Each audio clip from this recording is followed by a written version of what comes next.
of their own there on Harbor Place. Who? So her husband. All right, are those shades medical prescription? Or are you just being cool for school? All right, you need to stop chewing gum. No, there's an issue going, yeah, All you right, so understand. who's this gentleman? So, no, you can't live with this gentleman. What is your name? Larry. Yes, she will not be living with you. She needs to get her life in order. You understand? Excuse me, sir, you're excused. Deputies, he can be escorted out. And are you Miss Salcedo? I'm going to show you a document entitled Motion to Enter Adjudication of Guilt and Revoke Community Supervision. Did you review that document with your attorney? Did you understand it? Are you the same Laura Elizabeth Salcedo who was placed on deferred adjudication in 2022 CR 1745 for the offense of harassment of a public servant on March 30th, 2022 for a period of 2 years? Is that you? State. Violated condition number 4 in Bexar County, Texas. The defendant, Laura Elizabeth Salcedo, did then and there fail to report to the supervision officer as directed for the months of May and June of 2022 in violation of condition number 4. How do you plead to that? True or not true? Your Honor, the state waives all the violations. Any No. objections? No objection, Your Honor. Ms. Salcedo, did you understand by pleading true to violation of condition number 4, the court could find it true, grant the motion, find you guilty, and sentence you up to 10 years in prison and up to a $10,000 fine? Did you understand? Knowing that, do you still wish to plead true to violation of condition number 4? Is there an agreement? Yes, Your Honor, it's to continue the defendant on supervision, to alter and amend for 30 days in the Bexar County Jail, employment within 30 days, and for her to submit for a UA bi-weekly for 3 months and reign thereafter. And then an admonishment from the court for not reporting, and that she must verify her residence every 90 days. Must verify her residence. Every 90 days. All right, thank you.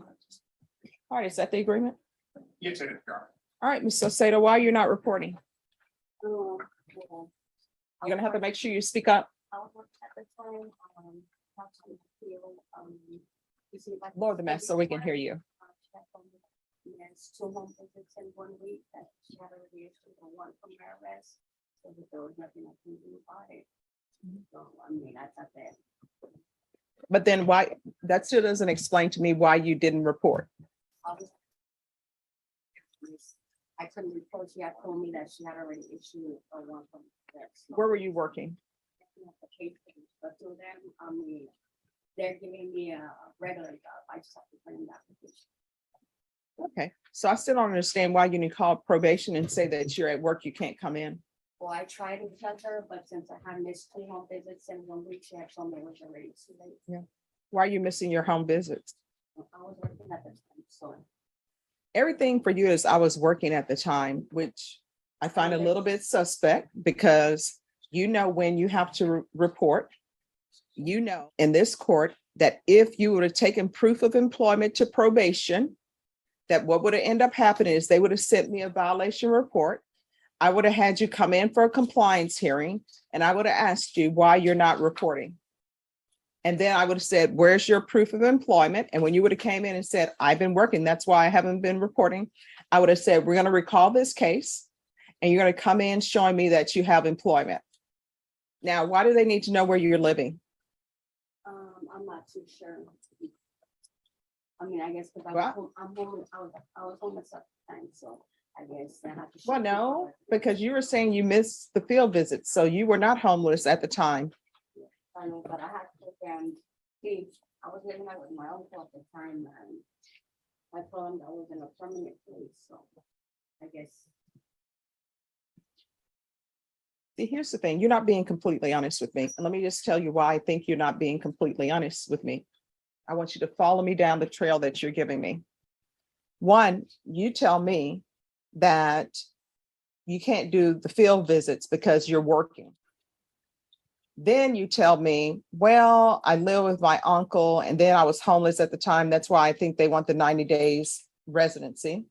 Then you're telling me you can't report because you're working. Well, I can report now, you know, I'm living somewhere now, so. But at the time, I wasn't stable, so I was trying to get on my feet then. Do you have any drug issues? No, When's the last time you used drugs? It's been a couple months, a month, 2 months. Okay. And what were you using? I was smoking What? ice. All right. So now we're coming to what the real problem is here. So how often were you smoking ice?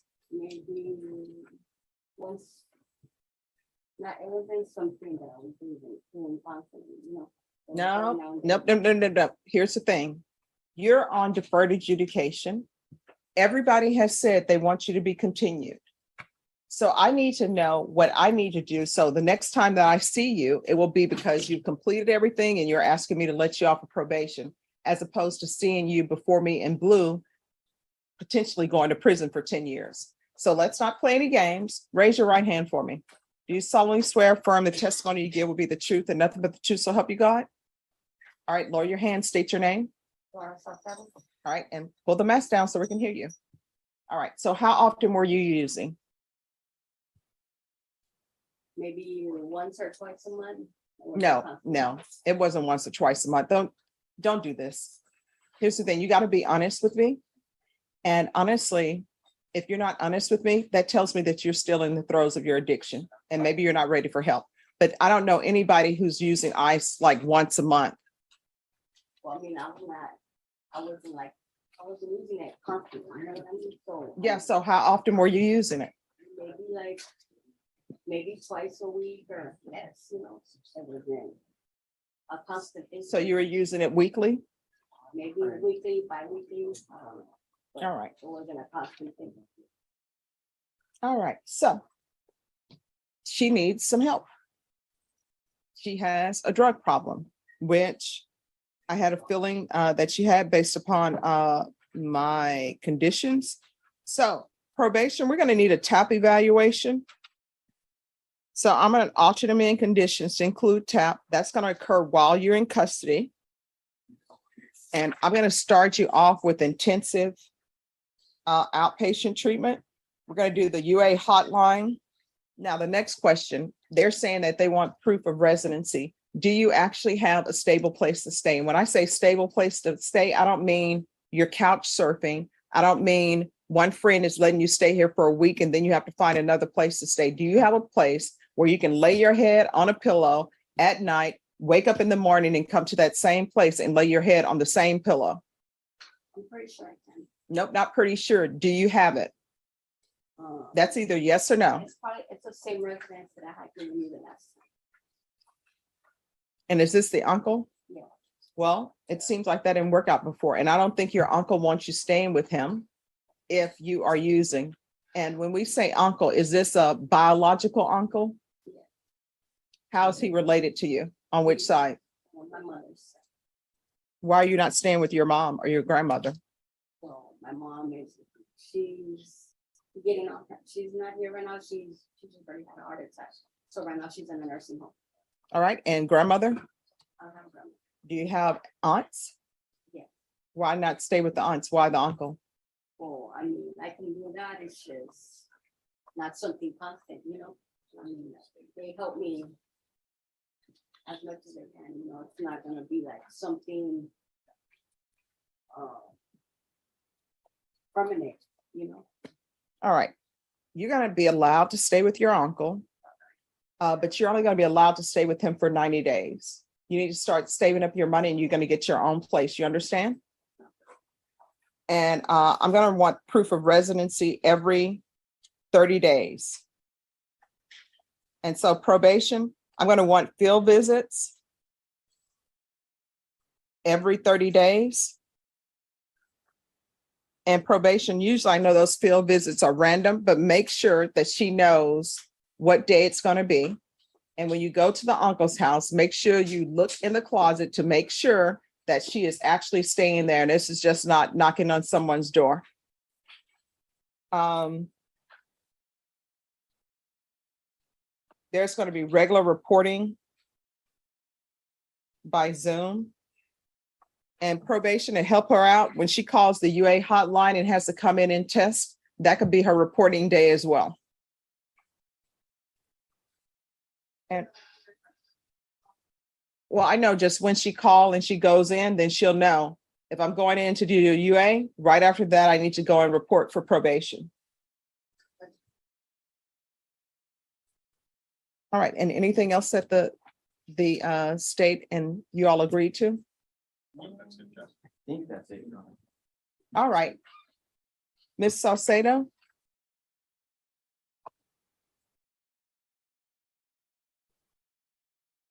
And I'm sorry, there's to be proof of employment within 15 days of release. There's to be no employment as a home health care provider or with minors. Ms. Salcedo, is there anything else you need from the court in order to be successful? No. Judge, gentleman approached me before we started and indicated that she was Miss Salcedo's husband. Apparently they have a place of their own there on Harbor Place. Who? So her husband, All right, are those shades medical prescription? Or are you just being cool for school? All right, you need to stop chewing gum. All right, so who is this gentleman? He's my husband. Do y'all have a certificate proving that you're married? And we're coming up. Yeah, I don't know him. I don't know how long she's known him. you have kids together. Okay, I'll get it together. A little louder, please. What was the answer? Excuse me, I didn't hear your answer. 3-4 months. All right, so no, there's an issue going, yeah, you understand. Yes.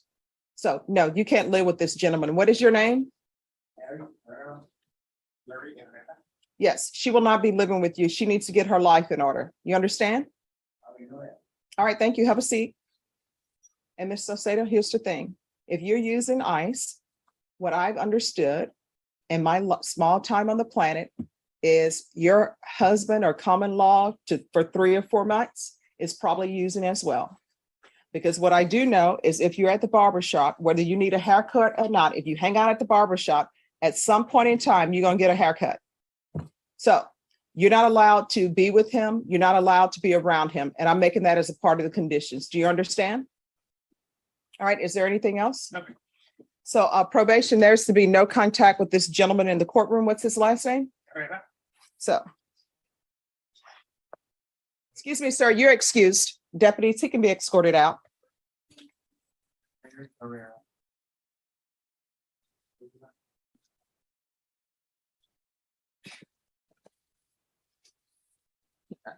All right. Magic teacher. Yes, you will.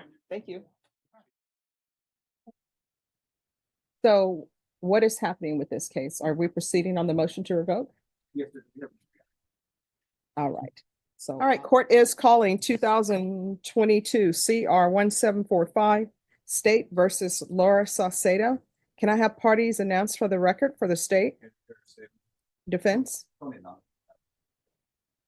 And are you Ms. Saucedo? All right, did you review the document entitled Motion to Enter Adjudication of Guilt and Revoke Community Supervision and state's motion to supplement pending motion to enter adjudication of guilt and revoke probation with your attorney? And did you understand it? Are you the same Laura Elizabeth Saucedo who was placed on deferred adjudication in 2022 CR 1745 for the offense of harassment of a public servant on March 30th, 2022 for a period of 2 years? Is that you? All right, state. In Bear County, Texas, the defendant for Salcedo has been in their field for supervision officer as directed for the months of February, March, July, and August 2023 in violation of Condition 4. How do you plead to that? True or not true? Big waiver for making violation allegation, Your Honor. Any objection? No. All right, did you understand by pleading true to violation of condition number 4, the court could find it true, grant the motion, find you guilty, revoke you, and sentence you up to 10 years in the prison and up to $10,000 fine?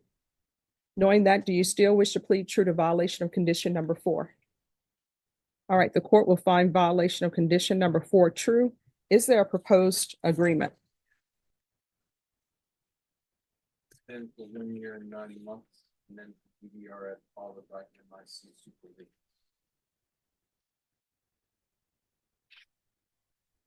All right. Any, any objection to the court reviewing the court summary?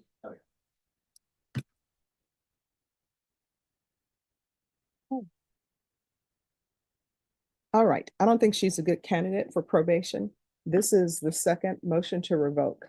The previous motion to revoke was for the same thing, not reporting. And when she did not report, the court altered and amended her conditions to try to get her to report, to provide proof of residency, whether that was at Haven for Hope or somewhere else. She never did. I allowed her to report by Zoom if she wanted to report by Zoom. She never did. She hasn't done anything. That's not inaccurate, but, what happened with, Ms. Lefebvre was about a year or so ago, her mother got sick. She was on and off caring for her. She passed away in November. Ms. Lefebvre had some mental health issues and also some addiction issues, and that's the reason for the recommendations from the RF. In all honesty, the original recommendation was for ISF, not DDRF. The DDRF program is much more suited for what she actually needs, which is mental health treatment and drug and alcohol treatment. So respectfully, that I understand the court's position. If you haven't done really on it, you understand that. Oh, no problem. I apologize. And I think she understands that too, Judge, but she is wanting to help, and she understands that it's a lockdown inpatient program. She had tried on her own. She was in the methadone program, and she was also receiving a lot of help as part of her treatment. Now that all stopped when she got arrested about a month ago, but it does at least show that she has insight into her addiction issues and mental health issues. But for the court, all she had to do was report to probation, and it shows in the court summary that probation made several attempts to reach out to her. And again, we were here when I placed her on probation, and that was in 2022. We were back. That was March 30th, 2022, when she was placed on probation. Then we came back September 2022, because she wasn't reporting. And those issues were addressed with her. And then the TAP evaluation was done in custody to help her with her drug issues, did outpatient treatment to help her with her drug issues. Then after all of that, probation was still trying to reach out her to get her to report. I mean, it's great that she was doing these other things, but she never reported. When people are on probation, Ms. Salcedo, part of being on probation is reporting. That's something you have to do. And you didn't do that. I don't think you're a good candidate for probation. And so I'm not going to follow your agreement. I'm going to find you guilty, and I'm going to revoke. The range of punishment is anywhere from 2 to 10 years. All right, state, what would you request for time? 2 years. All right, I'll follow your agreement. Are you asking the court to sentence you to the 2 years, Ms. Salcedo?